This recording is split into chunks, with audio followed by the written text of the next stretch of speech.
जय हिंद फ्रेंड्स। तो एक बार फिर से स्वागत है आपका मॉडर्न इन क्लास में। तो आप लोगों से हमने वादा किया था कि हम हमारे कोचिंग से इस बार अच्छा रिजल्ट आएगा, तो रिजल्ट का इंतजार था। हम लोग का रिजल्ट आ गया है और अभी आप लोग को हम टॉपर मीटअप कराने वाले हैं और उन्हीं की जुबानी आप लोग सुनिएगा कि कैसे इतना मार्क्स उन्होंने लाया। तो चलिए बिना समय गवाए हुए हम स्टार्ट करते हैं और आप लोग को स्ट्रेटजी सारा मालूम चलेगा इस वीडियो के अंतर्गत। तो चलिए आप लोग को मुलाकात कराते हैं Shreya Aarohi, matric examination 2024 school topper rank और 451 नंबर आया है इनका 500 मार्क्स में। तो चलिए सुनते हैं इनकी कहानी इन्हीं की जुबानी। हेलो गाइस, मेरा नाम श्रेया रोही है। हम क्लास 8 के हैं और इस बार मेरा रिजल्ट 451 यानी 90.2% आया है और हम अपनी पढ़ाई यूनिक क्लासेस से किए हैं और इसलिए सबसे ज़्यादा मेरा मैथ और साइंस में नंबर आया है। जैसा कि सुना आपने कि इनका मैथ और साइंस में ज़्यादा नंबर आया है। मैथ पे कितना नंबर आया है आपका? 93 मैथ में नंबर आया, ठीक है। और साइंस में 95। थ्योरी में कितना नंबर है साइंस में? 77। अच्छा, साइंस में सबसे ज़्यादा इंटरेस्ट कौन सा स्ट्रीम में था? Physics, chemistry, bio? फिजिक्स में। अच्छा, तो साइंस का क्या स्ट्रेटेजी रहा, कैसे पढ़ना रहा, क्या कोचिंग से सीखे और क्या मतलब खुद से क्या प्रैक्टिस रहा? जैसे क्लास में पढ़ाई होता था पढ़ लेते थे, उसके बाद घर जाके रिवीजन करते थे और उससे रिलेटेड जितना ऑब्जेक्टिव होता था बना लेते थे। उससे रिलेटेड जितना ऑब्जेक्टिव होता था उतना बना लेते थे। ये साइंस का स्ट्रेटेजी रहा। और मैथ का क्या स्ट्रेटेजी था जिसके बदौलत 93 मार्क्स आया है?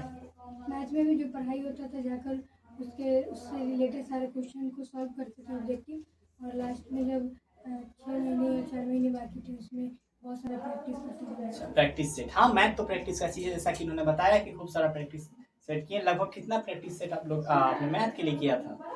2 मॉडल पेपर सॉल्व किए और जो जितना क्वेश्चन बैंक में क्वेश्चन था उसको और गाइड में जितना सॉल्व एग्जाम्पल था उसको। यानी आप देख सकते हैं यहाँ पे कि मैथ का लगभग 15 से 20 सेट इन्होंने बनाया है। तो मैथ में कैसा रहा आपका शुरू से, मतलब मैथ में रुझान क्या था? मैथ पढ़ने में, मैथ में आपको मतलब मन सबसे ज्यादा कौन सब्जेक्ट में लगता है? सबसे ज़्यादा मन मेरा फिजिक्स और मैथ में लगता है। फिजिक्स और मैथ में। तो मैथ कब से मतलब कैसे इंटरेस्टिंग सब्जेक्ट बन गया? सबको तो बहुत बोरिंग लगता है मैथ और फिजिक्स। जो आपको सबसे अच्छा लगता है वही आज के दौर में सबके लिए कठिन सब्जेक्ट बन गया। तो आपको इतना इंटरेस्टिंग क्यों लगता है ये सब्जेक्ट और कैसे लगता है? जिस क्लास से पहले जब शुरू से यहीं तक पढ़े हुए, यहाँ से जब कोचिंग नहीं पढ़ा करते थे तब मैथ को रटते थे, और जब यहाँ पर आए तो समझ में आया कि मैथ को भी समझा जा सकता है। उसके बाद जब समझने लगे तो फेवरेट बन गया। जैसा कि इन्होंने बताया, और मैं बताना चाहता हूँ कि मैथ इंटरेस्टिंग सब्जेक्ट है, मैथ बोरिंग है नहीं, बशर्ते कि उसे स्टेप बाय स्टेप समझा जाए। और आज के दौर में ये हो गया है कि जैसे सीढ़ी होता है 1 स्टेप 2 स्टेप, तो मैथ नहीं समझ में आने के पीछे रीजन है कि लोग स्टेप मिस कर लेते हैं। क्या यही होता है ना? बेसिक कमजोर होता है जिसके कारण कि जो उसके हार्ड क्वेश्चन होते हैं उसमें नहीं। हाँ, तो यही स्टेप मिस कर देते हैं जिसके कारण मैथ लगने लगता है बोरिंग। तो ठीक है, ये तो रहा मैथ का स्टेज। उसके बाद हिंदी का क्या रहा? हिंदी का कितना मार्क्स है हिंदी मैथ का? हिंदी में 90 मार्क्स है। तो हिंदी के लिए क्या किया था? हिंदी में जो कहानी का चैप्टर है 5 उसको पढ़ लिए थे, और कविता से रिलेटेड जो पूरा कविता तो नहीं पढ़े थे लेकिन कविता से रिलेटेड जितना ऑब्जेक्टिव सब्जेक्टिव था उसको पढ़ लिए थे, और जो कहानी पढ़ लिए थे जिसके कारण मेरा 5 नंबर वाला भी क्वेश्चन बन गया। और ऑब्जेक्टिव के लिए हम मॉडल से पेपर भी सॉल्व किए थे, गाइड का भी पूरा क्वेश्चन याद किए थे और क्वेश्चन बैंक का भी किए थे। क्वेश्चन बैंक ये रहा हिंदी का। अब हम बात करेंगे जो कि थोड़ा भास्ट लगता है सबको, जो कि कहा जाता है कि थोड़ा रटने वाला सब्जेक्ट है। अब हम सोशल साइंस की ओर आएंगे। सोशल साइंस में कितना मार्क्स है आपका? सोशल साइंस में 90 है। सोशल साइंस में 90 मार्क्स है। तो सोशल साइंस का क्या स्ट्रेटजी रहा पढ़ने का? सोशल साइंस में जैसे क्लास में पढ़ाया जाता था उसके बाद घर पे जाके रिवीजन कर लेते थे, और जब लास्ट आने लगा तो उसको समझने लगे, और अपना अपने पे विश्वास हो गया था कि छोटा सा भी क्वेश्चन को अपने यहाँ से समझ गए थे तो उसको बड़ा बड़ा बना के यानी ऐसे ही कह ले कि अगर में सागर भरना और शॉर्ट कर ले तो शॉर्ट से हम लॉन्ग लिख सकते हैं।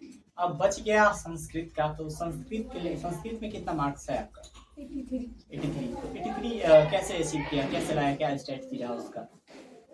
सब बोलते हैं कि संस्कृत के ऑब्जेक्टिव टफ आते हैं, तो उसके लिए हम सबसे पहले जो भी 3-4 चैप्टर जो बहुत ज़्यादा संस्कृत में नंबर देते उसको पढ़ लिया। और संस्कृत का जो सब्जेक्टिव सा सेक्शन होता है वो तो बहुत ईजी होता है, तो 2-3 महीने में कवर हो जाएगा। और एक और बात, बच्चा अंत टाइम में आके बहुत ज़्यादा घबरा जाते हैं, बहुत ज़्यादा हड़बड़ा जाते हैं, ये कोर्स करें वो कोर्स करें, जिससे कारण बहुत से लोग झांसा में आ जाते हैं कि क्या करें, और उनका दिमाग भौजाल में फंस जाता है, जिसके कारण बहुत सारा कोर्स के पीछे भागते हैं। जैसा कि इन्होंने भी कोर्स के पीछे भागा था, बाद में हमें बताया कि हमने ये कोर्स खरीदा जिससे कोई लाभ नहीं हुआ। तो हम यही कहना चाहेंगे कि कोर्स के पीछे मत भागिए। क्या कोर्स के लेके क्या राय है? कोर्स कर देते हैं संस्कृत के लिए, लेकिन उसमें उस टाइप का पढ़ाई नहीं होगा, और ऑब्जेक्टिव के लिए पढ़े थे तो उतना काम नहीं होगा। काम नहीं। तो अंत में क्या मतलब एक कंक्लूजन तो यही निकला कि जहाँ पढ़ रहे हैं या फिर मतलब पूरा विश्वास करके पढ़े, और अंत टाइम में ज्यादा मतलब दिमाग इधर उधर नहीं लगाना है। इससे यही कंक्लूजन निकला। बाय द वे हम बताना चाहेंगे 451 नंबर आने के पीछे स्ट्रेटजी रहा कि कोचिंग में क्लास में यहाँ पे जो भी पढ़ाते थे हम, जैसे मैथ हो गया या साइंस हो गया, उसका रेगुलर बेसिस से प्रैक्टिस यहाँ पे मेन इंपॉर्टेंट फैक्ट रखता है, क्योंकि रेगुलर बेसिस से प्रैक्टिस करती थी ये। और हम जब मंथली टेस्ट लेते थे तो उसमें भी अच्छा करती थी। और यही रीजन है कि तिनका तिनका जोड़ के पहाड़ बनता है, बूंद बूंद से तालाब भरता है, वही यहाँ पे आया एक एक नंबर करके। क्योंकि हम जब पढ़ाते थे तो मेरा टारगेट रहता था कि पर डे 2 नंबर कंप्लीट कराया जाए, चाहे कोई भी सब्जेक्ट से हो। तो उसी को लेकर हमने काम किया। क्या यही टारगेट था ना कोचिंग में? पर डे 2 नंबर का टारगेट था, जिसे हम लोग हमेशा अचीव करते थे, पर डे 2 नंबर का टारगेट। और इसमें क्या था कि हम पहले पढ़ते थे, उसके बाद हम क्वेश्चन उसी समय उस चैप्टर का प्रैक्टिस करते थे। क्योंकि हम कितना भी ज्ञान ले ले और उसके बाद हम रणभूमि में नहीं उतरे तो सारा ज्ञान बेकार है। तो हम लोगों ने पहले क्या करा, हम लोग क्या करते थे, हम लोग का जो स्ट्रेटेजी रहा कि पहले हम पढ़ाते थे, उसके बाद जो भी एग्जाम का क्वेश्चन होता था उसको फेस कराते थे, जिससे मतलब क्या हुआ, और भी बच्चे मजबूत होते गए और एग्जाम कुछ लगा ही नहीं। क्योंकि सारा एग्जाम में क्वेश्चन तो प्रीवियस ईयर से लगभग रिलेटेड ही रहता है, रिपीटेड क्वेश्चन ही रहता है। क्या ऐसा होता है कि नहीं होता है? तो अंत में क्या कहना चाहेंगे बच्चा को, मतलब शुरू से कैसा तैयारी करे, कितना घंटा पढ़े कि मतलब रिजल्ट बेटर आ जाए? 451 है, उससे भी ज्यादा लाया जा सकता है। क्या चूक रहा थोड़ा बहुत जो थोड़ा कम आया? 2-3 घंटे भी अगर डेली हम दे रहे पढ़ाई को कंसंट्रेटली तो बहुत ज़्यादा बात है। और लास्ट में तो 2-3 महीना बचता है, तो खुद ही पढ़ने वाला बच्चा अपना जितना टाइम अपनी पढ़ाई को देता है, प्रैक्टिस में देता है। पढ़ाई कैसे भी रिवीजन में ही डिवीजन है, और प्रैक्टिस करने से नंबर आएगा। एक बात बहुत अच्छा बोला इन्होंने, ये बात आप लोग भी नोट कर सकते हैं। रिवीजन मेक्स डिवीजन, मतलब रिवीजन आपका डिवीजन फिक्स करेगा। ठीक है, रिवीजन मेक्स डिवीजन। ठीक है, तो ये बात नोट कीजिएगा आप लोग। तो यहाँ पे बताया गया जैसा कि 2 से 3 घंटा पर डे इनफ टाइम है। और लास्ट टाइम में अपने आप एक्सेलरेट मोड में चले जाएंगे आप, जब आप 4 से 5 घंटा 4 से 5 घंटा से ज्यादा कभी आपको पढ़ने का जरूरत भी नहीं पड़ेगा, चाहे एग्जाम का 2 महीना हो या 1 महीना बचा हो। क्या ऐसा है ना? 4 to 5 आवर्स इनफ है पढ़ने के लिए। और स्टार्टिंग 2 घंटे से ही होगा। हम तो कहते हैं 1 घंटा से स्टार्ट करो, 1 घंटा से शुरुआत स्टार्ट करो। शुरुआत का 1 महीना 1 घंटा दे दो, उसके बाद फिर अगले महीने 2 घंटे। इसको ज्यादा नहीं, 4 से 5 घंटे ले जाना है बस, इसके अलावा कुछ नहीं करना है। और अपने आप नंबर आने लगेगा। हाँ, शुरुआत में तो लगेगा कि हाँ क्या मतलब क्या ही नहीं हो रहा है कुछ, लेकिन इसका असर दिखेगा। और मेरा उम्मीद है कि यहाँ से नेक्स्ट ईयर बिहार टॉपर निकलेंगे और पूरा जोश के साथ हम काम करेंगे। और इन्होंने बता ही दिया अपना सारा स्ट्रेटजी कि कैसे हमने क्या किया था, कैसे यहाँ से हेल्प मिला।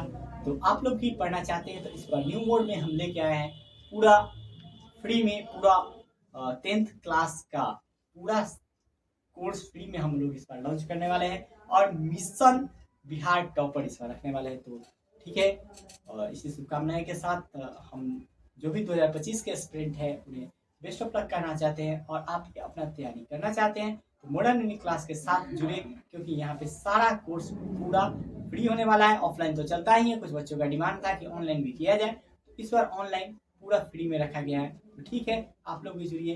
वीडियो में आने के लिए, वीडियो देखने के लिए धन्यवाद। और स्ट्रेटजी फॉलो करें, और बेसिक स्ट्रेटजी जो भी है और इनका नोट्स है वो सारा टेलीग्राम चैनल पे हम आपको PDF में डलवा देंगे। ठीक है, धन्यवाद।